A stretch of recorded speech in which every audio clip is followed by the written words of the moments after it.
You know that little 5G icon that pops up on your phone? Ever stop to think what's really going on behind the scenes? It's not just a switch flipping on, oh no, it's this incredibly fast, super complex dance of signals and data. Today, we're going to pull back the curtain and follow the entire secret life of a true 5G connection. So what is actually happening in that split second? The moment between your phone being, just a brick, and you suddenly streaming a 4K movie without a single buffer. We're going to trace that entire path, right from the moment your phone wakes up and starts looking around for a signal, all the way to it being fully online using 5G's coolest, most advanced features. Okay, first things first, and this is super important.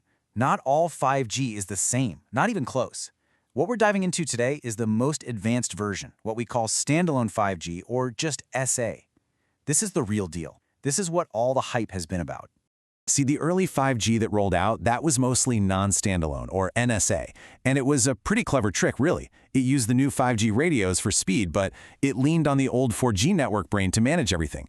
Think of it like strapping a jet engine onto an old propeller plane. Sure, it's going to go faster, but you're just not getting the full jet experience. Standalone, though, that's a whole different animal. It connects to a pure 5G core network, and that right there is what unlocks everything 5G was truly built for. So, let's start our phone's journey. Picture this. You power it on, or you flick off airplane mode. The very first thing your device does is start searching. It's scanning all the airwaves around you, listening for that faint digital heartbeat of a cell tower, just trying to find a network it can call home. And once it hears a tower, how does it know what to do next? Well, that tower is constantly shouting out these little packets of information called System Information Blocks, or SIBs for short. Honestly, the best way to think of SIBs is like the network's welcome mat and its rulebook all rolled into one. They tell your phone everything it needs to know to get started, who the network is, what frequencies to use, and all the specific rules for how to connect properly. Okay, so the phone has the rulebook. It knows what to do. But there's a catch. Connecting to these newfangled 5G signals, especially the super high-frequency ones, isn't as easy as just tuning into a radio station. These signals can be kind of fragile, and they need a much more focused approach. So how does the phone actually see them? The answer is this brilliant bit of tech called beamforming. It's a total game changer. So instead of a cell tower just blasting its signal out everywhere like a bare light bulb lighting up a whole room, beamforming uses a whole bunch of tiny antennas to focus all that energy into a tight, concentrated beam, just like a flashlight, and points it right at your phone. That precision is exactly what you need for that crazy fast, super reliable 5G connection. All right, so let's recap. Our phone has found a tower, it's read the rules from the SIBs, and now it's locked onto this perfect little flashlight beam of a signal. The next logical step is the digital handshake. It's time to actually get online. Now, in the nerdy world of 5G, this official connection is called a PDU session. It stands for Packet Data Unit Session. I know, it's a mouthful, but don't worry about the name. All it really means is creating a secure private tunnel for your data to flow from your phone out to the internet and back again.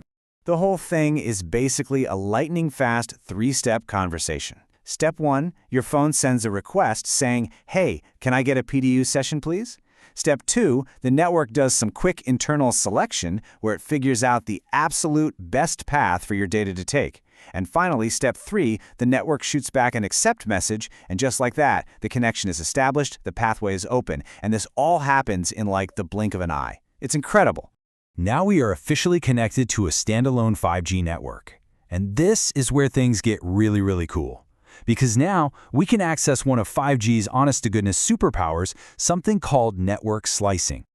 So what on earth is a network slice? Well, you can think of it as a custom-built virtual network that's built on top of the regular physical 5G network that everyone shares. It lets a carrier create all these unique, totally isolated networks where each one is perfectly tweaked for a very specific job. These slices come in a few main flavors. You've got your EMB slice, which is all about enhanced mobile broadband. Think massive bandwidth for stuff like streaming 4K video.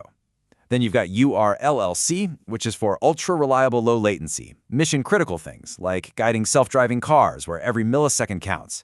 And finally, there's MIoT, for massive Internet of Things, designed to connect millions or even billions of simple little devices like sensors all over a smart city. My favorite way to explain this is to think of the network as a giant highway. Right now, on most networks, all the traffic is jammed together. Your video stream, your web browsing, your online games, it's all one big rush hour traffic jam. With network slicing, we can literally create special, dedicated express lanes. A self-driving car's critical data, it gets its own protected, clear lane. That means it never, ever gets stuck in traffic just because a million people decided to stream a movie at the same time. It's a guaranteed level of performance. So how does an app get into one of these fancy express lanes? It uses a special code, an identifier called an SNSAI. Just think of it as a VIP pass or an express lane easy pass ticket.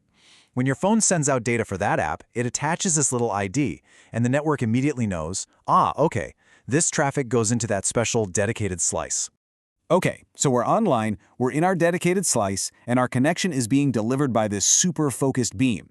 But what happens when you start to move? How does that flashlight beam follow you around? This is the final and constant challenge, just staying locked on. This is all handled by a constant process called beam management.